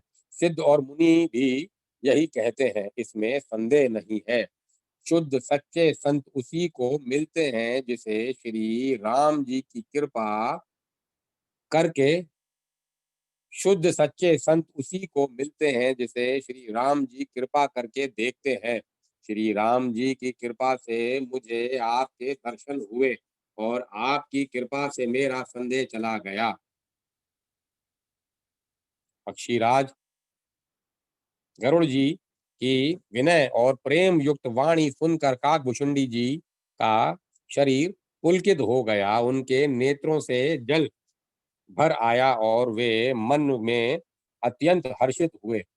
हे उमा, सुंदर बुद्धि वाले सुशील पवित्र कथा के प्रेमी और हरि के सेवक श्रोताओं को पाकर सज्जन अत्यंत गोपनीय सबके सामने प्रकट न करने योग्य रहस्य को भी प्रकट कर देते हैं। काकभूषुंडी जी ने फिर कहा, पक्षीराज पर उनका प्रेम कम न था, अर्थात बहुत था। हे नाथ, आप सब प्रकार से मेरे पूज्य हैं और श्री रघुनाथ जी के कृपा पात्र हैं। आपको न संदेह है और न मोह अथवा माया ही है। हे नाथ, आपने तो मुझ पर दया की है। हे पक्षीराज, मोह के बहाने श्री रघुनाथ जी ने आपको यहाँ भेजकर मुझे बड़ाई दी है। हे पक्षियों के स्वामी, आपने अपना मोह कहा, तो हे गोसाई, यह बहुत आश्चर्य नहीं है। नारद जी, शिव जी, ब्रह्मा जी और सनकादि जो आत्म तत्व के मर्मज्ञ हैं और उसका उपदेश करने वाले श्रेष्ठ मुनि हैं, उनमें से भी किस किस को मोह ने अंधा विवेक शून्य नहीं किया। जगत में ऐसा कौन है जिसे काम ने न नचाया हो। तृष्णा ने किसको मतवाला नहीं बनाया। क्रोध ने किसका हृदय नहीं जलाया। इस संसार में ऐसा कौन ज्ञानी, तपस्वी, शूरवीर, कवि, विद्वान और गुणों का धाम है जिसकी लोभ ने विडंबना मिट्टी पलीत न की हो। लक्ष्मी के मद ने किसको टेढ़ा और प्रभुता ने किसको बहरा नहीं कर दिया। ऐसा कौन है जिसे मृगनयनी युवती स्त्री के नेत्र बाण न लगे हों। रज तम आदि गुणों का किया हुआ सन्निपात किसे नहीं हुआ। ऐसा कोई नहीं है जिससे मान और मद ने अछूता छोड़ा हो। यौवन के ज्वर से किसे आपे से बाहर नहीं किया। यौवन के जवर ने किसे आपे से बाहर नहीं किया। ममता ने किसके यश का नाश नहीं किया। मत्सर डाह ने किसको कलंक नहीं लगाया। शोक रूपी पवन ने किसे नहीं हिला दिया। चिंता रूपी सांपिन ने किसे नहीं खा लिया। जगत में ऐसा कौन है जिसे माया ने माया न व्यापी हो। मनोरथ कीड़ा है, शरीर लकड़ी है, ऐसा धैर्यवान कौन है जिसके शरीर में यह कीड़ा न लगा हो। पुत्र की, धन की और लोक प्रतिष्ठा की इन तीन प्रबल इच्छाओं ने किसकी बुद्धि को मलिन नहीं कर दिया, बिगाड़ नहीं दिया।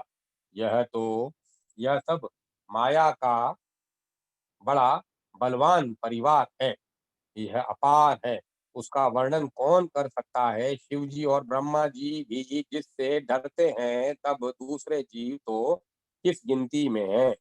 माया की प्रचंड सेना संसार भर में छाई हुई है।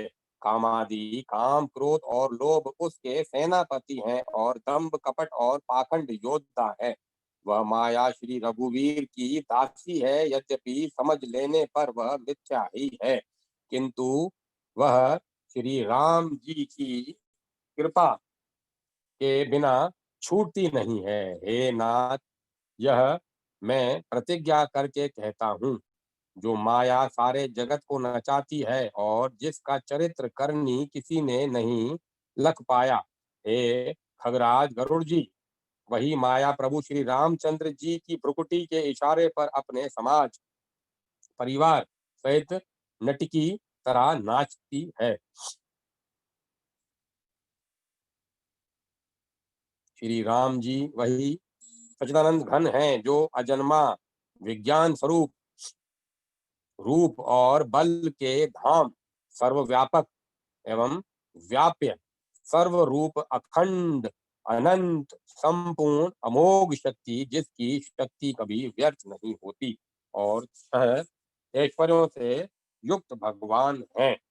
हे निर्गुण माया के गुणों से रहित, महान वाणी और इंद्रियों से परे, सब कुछ देखने वाले, निर्दोष, अजय, ममता रहित, निराकार, माइक, आकार से रहित, मोह रहित, नित्य माया रहित, सुख की राशि, प्रकृति से परे प्रभु, सर्व समर्थ, सदा सबके हृदय में बसने वाले, इच्छा रहित, विकार रहित, अविनाशी ब्रह्म है। वहाँ श्री राम ने के श्री यहाँ श्री राम के मोह का कारण ही नहीं है। क्या अंधकार का समूह कभी सूर्य के सामने जा सकता है। भगवान प्रभु श्री रामचंद्र जी ने भक्तों के लिए राजा का शरीर धारण किया और साधारण मनुष्य के से अनेकों परम पावन चरित्र किए। कोई नट खेल करने वाला अनेक वेश धारण करके नृत्य करता है, और वही वही वही जैसा वेश होता है उसी के अनुकूल भाव दिखलाता है, पर स्वयं वह उनमें से कोई हो नहीं जाता। हे गरुड़ जी, ऐसी ही श्री रघुनाथ जी की यह लीला है, जो राक्षसों को विशेष मोहित करने वाली और भक्तों को सुख देने वाली है। हे स्वामी, जो मनुष्य मलिन बुद्धि, विषयों के वश और कामी हैं, वे ही प्रभु पर इस प्रकार मोह का आरोप करते हैं। अब जब जिसको कवल आदि नेत्र दोष होता है, तब वह चंद्रमा को पीले रंग का कहता है। हे पक्षीराज, जब जिसे दिशा भ्रम होता है, तब वह कहता है कि सूर्य पश्चिम में उदय हुआ है। नौका पर चढ़ा हुआ मनुष्य जगत को चलता हुआ देखता है और मोहवश अपने को अचल समझता है। बालक घूमते चकरा कर दौड़ते हैं, घर आदि नहीं घूमते। फिर पर वे आपस में एक दूसरे को झूठा कहते हैं। हे गरुड़ जी, श्री हरि के विषय में मोह की कल्पना भी ऐसी ही है। भगवान में तो स्वप्न में भी अज्ञान का प्रसंग अवसर नहीं है, किंतु जो माया के वश मंद बुद्धि और भाग्यहीन है और जिनके हृदय पर अनेकों प्रकार के पर्दे पड़े हैं, वे मूर्ख हट के वश होकर संदेह करते हैं और अपना अज्ञान श्री राम जी पर आरोपित करते हैं, जो काम क्रोध मद और मोह लो जो काम क्रोध मद और लोभ में रत हैं और दुख रूप घर में आसक्त हैं, वे श्री रघुनाथ जी को कैसे जान सकते हैं। वे मूर्ख तो अंधकार रूपी कुएं में पड़े हुए हैं। निर्गुण रूप अत्यंत सुलभ सहज ही समझ में आ जाने वाला है, परंतु गुणातीत दिव्य सगुण रूप को कोई नहीं जानता। इसीलिए उन सगुण भगवान के अनेक प्रकार के सुगम और अगम चरित्रों को सुनकर मुनियों के भी मन को भ्रम हो जाता है। हे पक्षीराज गरुड़ जी, श्री रघुनाथ जी की प्रभुता सुनिए। मैं अपनी बुद्धि के अनुसार यह सुहावनी कथा कहता हूँ। हे प्रभु, मुझे जिस प्रकार मोह हुआ वह सब कथा भी आपको सुनाता हूँ। हे तात, आप श्री राम जी के कृपा पात्र हैं। श्री हरि के गुणों में आपकी प्रीति है, इसीलिए आप मुझे सुख देने वाले हैं। इसी से मैं आपसे कुछ भी नहीं छिपाता और अत्यंत रहस्य की बातें आपको गाकर सुनाता हूँ। श्री रामचंद्र जी का सहज स्वभाव सुनिए। वे भक्त के वे भक्त के अभिमान कभी नहीं रहने देते, क्योंकि अभिमान जन्म मरण रूप संसार का मूल है और अनेक प्रकार के कलेशों तथा समस्त शोकों का देने वाला है। इसीलिए कृपा निधि उसे दूर कर देते हैं, क्योंकि सेवक पर उनकी बहुत ही अधिक ममता है। हे गुसाई, जैसे बच्चे के शरीर में फोड़ा हो जाता है तो माता उसे कठोर हृदय की भांति चीरा डालती है। यद्यपि बच्चा पहले फोड़ा चिराते समय दुख पाता है और अधीर होकर रोता है, तो भी रोग के नाश के लिए माता बच्चे की उस पीड़ा को कुछ भी नहीं गिनती, उसकी परवाह नहीं करती और फोड़े को चिरवा भी डालती है। ये उसी प्रकार श्री रघुनाथ जी भी अपने दास का अभिमान उसके हित के लिए कर लेते हैं। तुलसीदास जी कहते हैं कि ऐसे प्रभु को भ्रम त्याग कर क्यों नहीं भजते। हे पक्षीराज गरुड़ जी, श्री राम जी की कृपा और अपनी जड़ता मूर्खता की बात कहता हूँ। हे पक्षीराज गरुड़ जी, श्री राम जी की कृपा और अपनी जड़ता मूर्खता की बात कहता हूँ। मन लगाकर सुनिए। जब जब श्री रामचंद्र जी मनुष्य शरीर धारण करते हैं और भक्तों के लिए बहुत ही लीलाएं करते हैं, तब तब मैं अयोध्यापुरी जाता हूँ और उनकी बाल लीला देखकर हर्षित होता हूँ। जहाँ वहां जाकर मैं जन्मोत्सव देखता हूँ और भगवान की शिशु लीला में लुभाकर 5 वर्ष तक वहीं रहता हूँ। बालक रूप श्री रामचंद्र जी मेरे इष्ट देव हैं, जिनके शरीर में अरबों कामदेवों की शोभा है। हे गरुड़ जी, अपने प्रभु का मुख देख देख कर मैं नेत्रों को सफल करता हूँ। छोटे से कौवे का शरीर धरकर और भगवान के साथ साथ फिर कर मैं उनके भांति भांति के बाल चरित्रों को देखा करता हूँ। लड़कपन में वे जहाँ जहाँ फिरते हैं वहां वहां मैं साथ साथ उड़ता हूँ और आंगन में उनकी जो जूठन पड़ती है वही उठाकर खाता हूँ। एक बार श्री रघुवीर ने सब चरित्र बहुत अधिकता से किए। प्रभु की उस लीला का स्मरण करते ही काकभूषुंडी जी का शरीर प्रेमानंद वश पुलकित हो गया। काकभूषुंडी जी कहने लगे, हे पक्षीराज सुनिए, श्री राम जी का चरित्र सेवकों को सुख देने वाला है। अयोध्या का राजमहल सब प्रकार से सुंदर है।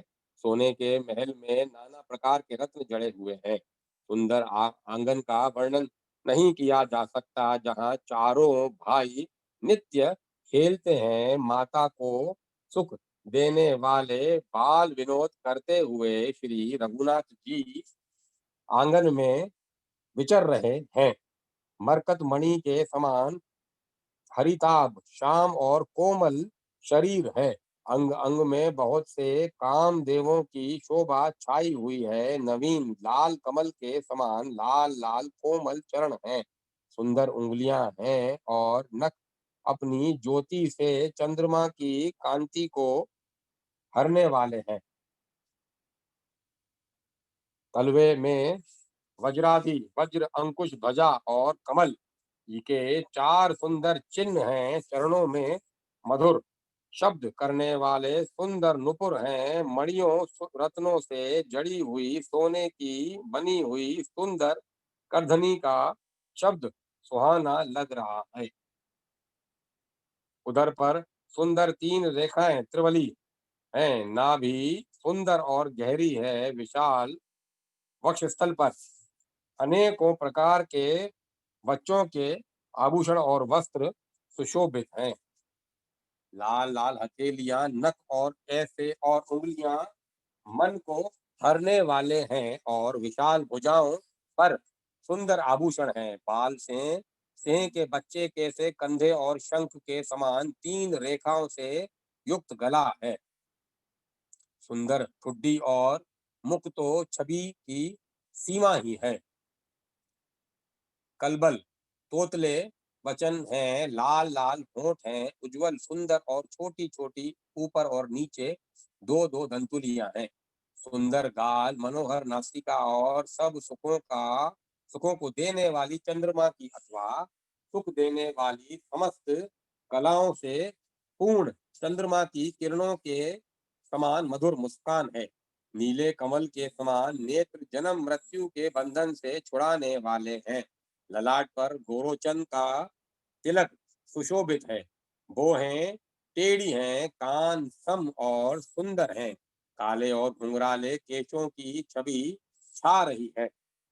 पीली और महीन झंगुली शरीर पर शोभा दे रही है। उनकी किलकारी और चितवन मुझे बहुत ही प्रिय लगती है। राजा दशरथ जी ने के आंगन में विहार करने वाले रूप की राशि श्री रामचंद्र जी अपनी परछाई देखकर नाचते हैं और मुझसे बहुत प्रकार के खेल करते हैं। जिन चरित्रों का वर्णन करते मुझे लज्जा आती है, किलकारी मारते हैं हुए, जब वे मुझे पकड़ने दौड़ते हैं और मैं भाग चलता, तब मुझे कुआ दिखलाते थे। मेरे निकट आने पर प्रभु हंसते और भाग जाने पर रोते हैं। पर जब मैं उनका चरण स्पर्श करने के लिए पास जाता हूँ, तब वे पीछे फिर कर मेरी ओर देखते हुए भाग जाते हैं। साधारण बच्चों जैसी लीला देखकर मुझे मोह शंका हुआ कि सच्चिदानंद घन प्रभु यह कौन महत्व का चरित्र लीला कर रहे हैं। हे पक्षीराज, मन में इतनी शंका लाते ही श्री रघुनाथ जी के द्वारा प्रेरित माया मुझ पर छा गई, परंतु वह माया न तो मुझे दुख देने वाली हुई और न दूसरे जीवों की भांति संसार में डालने वाली हुई। हे नाथ, यहाँ कुछ दूसरा ही कारण है। हे भगवान के वाहन गरुड़ जी, उसे सावधान होकर सुनिए। एक सीतापति श्री राम जी की अखंड ज्ञान स्वरूप है। एक सीतापति श्री रघुनाथ जी ही अखंड ज्ञान स्वरूप हैं और जड़ चेतन सभी जीव माया के वश हैं। यदि जीवों को एक रस अखंड ज्ञान रहे तो कहिए फिर ईश्वर और जीव में भेद ही कैसा। अभिमानी जीव माया के वश हैं और वह सतव रज तम इन तीनों गुणों की खान माया ईश्वर के वश में है। जीव परतंत्र है, भगवान स्वतंत्र है। जीव अनेक हैं, श्रीपति भगवान एक हैं। यद्यपि माया का किया हुआ यह भेद असत्य है, तथापि वह भगवान के भजन बिना करोड़ों उपाय करने पर भी नहीं जा सकता। श्री रामचंद्र जी के भजन बिना कुछ मोक्ष पद श्री रामचंद्र जी के भजन बिना जो मोक्ष पद चाहता है, वह मनुष्य ज्ञानवान होने पर भी बिना पूंछ और सींग वा का पशु है। सभी तारागणों के साथ 16 कलाओं से पूर्ण चंद्रमा उदय हो और जितने पर्वत हैं उन सब में दावाग्नि लगा दी जाए तो भी सूर्य के उदय हुए बिना रात्रि नहीं जा सकती। हे पक्षीराज, उसी प्रकार श्री हरि के भजन बिना जीवों का कलेश नहीं मिटता। श्री हरि के सेवकों को अविद्या नहीं व्याप्ति, प्रभु की प्रेरणा से उसे विद्या व्याप्ति है। हे पक्षी श्रेष्ठ, इसी से दास का नाश नहीं होता। हे पक्षी श्रेष्ठ, इसी से दास का नाश नहीं होता और भेद भक्ति बढ़ती है। श्री राम जी ने मुझे जब ब्रह्म से चकित देखा तब वे हंसे। यह विशेष चरित्र सुनिए। उस खेल का मर्म किसी ने नहीं जाना, न छोटे भाइयों ने और न माता पिता ने ही। मैं श्याम शरीर और लाल लाल हथेली और चरण तल वाले बाल रूप भगवान श्री राम जी घुटने और हाथों के बल मुझे पकड़ने को दौड़े। मैं हे सर्पों के शत्रु गरुड़ जी, तब मैं भाग चला। श्री रामचंद्र जी ने मुझे पकड़ने के लिए भुजा फैलाई और मैं जैसे जैसे आकाश में दूर उड़ता वैसे वैसे ही वहां श्री हरि की भुजा को अपने पास देखता। मैं ब्रह्मलोक तक गया और जब उड़ते हुए मैंने पीछे की ओर देखा तो हे तात, श्री राम जी की भुजा में और मुझ में केवल दो ही उंगल का बीच था।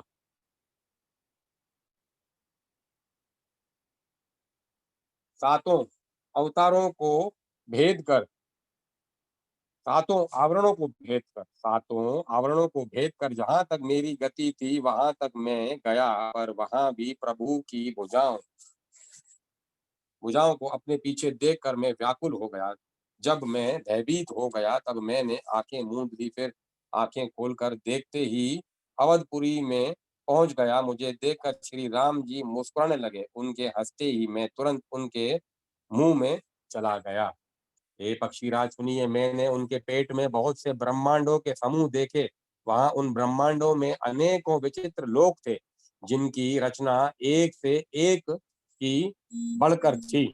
करोड़ों ब्रह्मा जी और शिव जी अनगिनत, तारागण, सूर्य और चंद्रमा अनगिनत, लोकपाल, यम और काल अनगिनत, विशाल पर्वत और भूमि, असंख्य समुद्र, नदी, तालाब और वन तथा और भी नाना प्रकार की सृष्टि का विस्तार देखा। देवता, मुनि, सिद्ध, नाग, मनुष्य, किन्नर तथा चारों प्रकार के जड़ और चेतन जीव देखे, जो कभी न देखा था न सुना था और जो कभी मन में भी नहीं समा सकता था, अर्थात जिसकी कल्पना भी नहीं की जा सकती थी।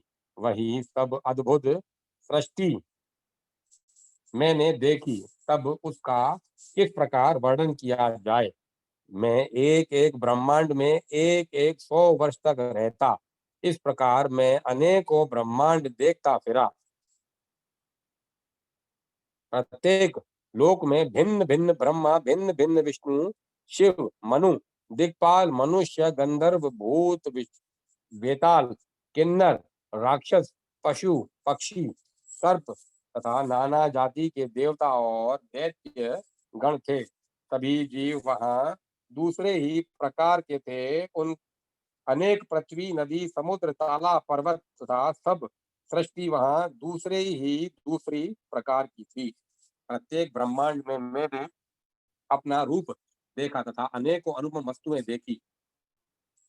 प्रत्येक भुवन में न्यारी ही अवधपुरी, भिन्न ही सरयू जी और भिन्न प्रकार के ही नर नारी थे। हे तात सुनिए, दशरथ जी, कौशल्या जी और भरत जी आदि भाई भी भिन्न भिन्न में रूपों के थे।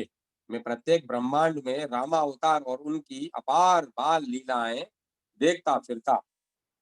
हे हरिवाहन, मैंने सभी कुछ भिन्न भिन्न और अत्यंत विचित्र देखा। मैं अनगिनत ब्रह्मांडों में फिरा, पर प्रभु श्री रामचंद्र जी को मैंने दूसरी तरह का नहीं देखा। सर्वत्र वही शिशुपन, वही शोभा और वही कृपालु श्री रघुवीर। इस प्रकार मोह रूपी पवन की प्रेरणा से मैं भुवन भुवन में देखता फिरता था। अनेक ब्रह्मांडों में भटकते मुझे मानो 100 कल्प बीत गए। फिरता फिरता मैं अपने आश्रम में आया और कुछ काल वहां रहकर बिताया। फिर जब अपने प्रभु का अवधपुरी में जन्म अवतार सुन पाया, तब प्रेम से परिपूर्ण होकर मैं हर्षपूर्वक उड़ उड़ दौड़ा उठ दौड़ा। जाकर मैंने जन्म महोत्सव देखा, जिस प्रकार मैं पहले वर्णन कर चुका हूँ। श्री रामचंद्र जी के पेट में मैंने बहुत से जगत देखे, जो बहुत ही बनते थे, जो देखते ही बनते थे, वर्णन नहीं किए जा सकते। वहां फिर मैंने सुजान माया के स्वामी कृपालु भगवान श्री रामचंद्र जी को देखा। मैं बार बार मैं बार बार विचार करता था, मेरी बुद्धि मोह रूपी कीचड़ में व्याप्त थी। यह सब मैंने 2 ही घड़ी में देखा। मन में विशेष मोह होने से मैं थक गया। मुझे व्याकुल देखकर तब कृपालु श्री रघुवीर जी हंस दिए। हे धीर बुद्धि गरुड़ जी, सुनिए। उनके हंसते ही मैं मुंह से बाहर आ गया। श्री राम जी मेरे साथ फिर वही लड़कपन करने लगे। मैं करोड़ों असंख्यों प्रकार से मन को समझाता था, पर वह शांति नहीं पाता था। यह बाल चरित्र देखकर और पेट के अंदर देखी हुई उस प्रभुता का स्मरण कर मैं शरीर की सुधि भूल गया और मैं, हे आर्त जनों के रक्षक, रक्षा कीजिए, रक्षा कीजिए, रक्षा कीजिए, पुकारता हुआ पृथ्वी पर गिर पड़ा। मुख से बात नहीं निकलती थी। तदंतर प्रभु ने मुझे प्रेम विहल देखकर अपनी माया की प्रभुता प्रभाव को रोक दिया। प्रभु ने अपना कर कमल मेरे सिर पर रखा। दीन दयालु ने मेरा संपूर्ण दुख हर लिया। सेवकों को सुख देने वाले कृपा के समूह कृपा में श्री राम जी ने मुझे मोह से सर्वथा रहित कर दिया। उनकी पहले वाली प्रभुता को विचार विचार कर, याद कर करके मेरे मन में बड़ा भारी हर्ष हुआ। प्रभु की भक्त वत्सलता देखकर मेरे हृदय में बहुत ही प्रेम उत्पन्न हुआ। फिर मैंने आनंद से नेत्रों में जल भरकर पुलकित होकर और हाथ जोड़कर बहुत प्रकार से विनती की। मेरी प्रेम युक्त वाणी सुनकर और अपने दास को दीन देखकर रमा निवास श्री राम जी सुखदायक गंभीर और कोमल वचन बोले। हे काकभूषुंडी, तो तू मुझे अत्यंत प्रसन्न जानकर वर मांग। अणिमा आदि अष्ट सिद्धियां, दूसरी रिद्धियां और तथा संपूर्ण सुखों की खान मोक्ष, ज्ञान, विवेक, वैराग्य, विज्ञान, तत्व ज्ञान और अनेकों गुण, जो जगत में मुनियों के लिए भी दुर्लभ है, ये सब मैं तुझे दूंगा, इसमें संदेह नहीं। जो तेरे मन भावे तो मांग ले। प्रभु के वचन सुनकर मैं बहुत ही प्रेम में भर गया। तब मन में अनुमान करने लगा कि प्रभु ने सब सुखों के देने की बात कही है, यह तो सत्य है, पर अपनी भक्ति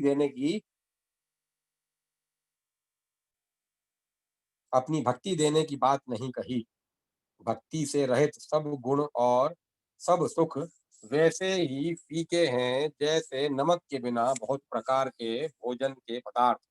भोजन से रहित सुख किस काम के? ये पक्षीराज ऐसा विचार कर बोले। मैं बोला, हे प्रभु, यदि आप प्रसन्न होकर मुझे वर देते हैं तो मुझ पर कृपा और स्नेह करते हैं, तो हे स्वामी, मैं अपना मन भाया वर मांगता हूँ। आप उधर उदार हैं और मैं हृदय की भिक्षिका आप उदार हैं और मैं हृदय के भीतर की जानने वाले। हे प्रभु, यदि आप प्रसन्न होकर मुझे वर देते हैं और मुझ पर कृपा और स्नेह करते हैं तो हे स्वामी, मैं अपना मन भाया वर मांगता हूँ। आप उदार हैं और हृदय के भीतर की जानने वाले हैं। आपकी जिस अविरल, प्रगाढ़ और विशुद्ध, अनन्य, निष्काम भक्ति को श्रुति और पुराण गाते हैं, जिसे योगीश्वर मुनि खोजते हैं, और प्रभु की कृपा से कोई बिरला ही जिसे आता है। हे भक्तों के मन इच्छित फल देने वाले कल्प वृक्ष, हे शरणागत के हितकारी, हे कृपा सागर, हे सुखधाम श्री राम जी, दया करके मुझे अपनी वही भक्ति दीजिए। एवं मस्तु, ऐसा ही हो, कहकर रघुवंश के स्वामी परम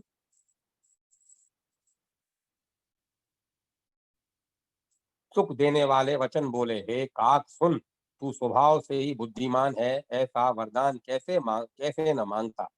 तूने सब सुखों की खान भक्ति मांग ली, जगत में तेरे समान बड़भागी कोई नहीं है। वे मुनि जो जप और योग की अग्नि से शरीर जलाते हैं, करोड़ों यत्न करके भी जिस भक्ति को नहीं पाते, वही भक्ति तूने मांगी, तेरी चतुरता देखकर मैं रीझ गया। यह चतुरता मुझे बहुत ही अच्छी लगी। हे पक्षी सुन, मेरी कृपा से अब समस्त शुभ गुण तेरे हृदय में बसेंगे।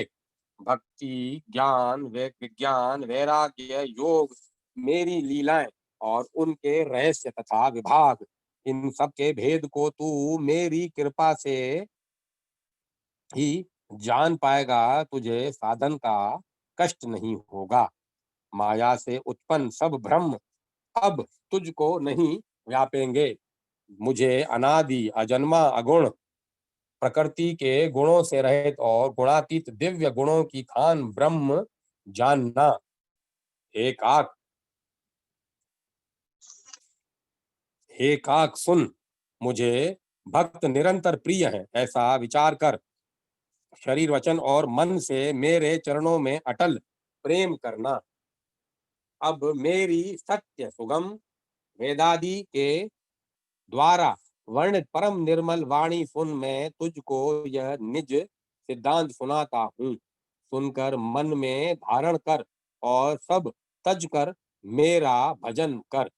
यह सारा संसार मेरी माया से उत्पन्न है। इसमें अनेकों प्रकार के चराचर जीव हैं। वे सभी मुझे प्रिय हैं, क्योंकि सभी मेरे उत्पन्न किए हुए हैं।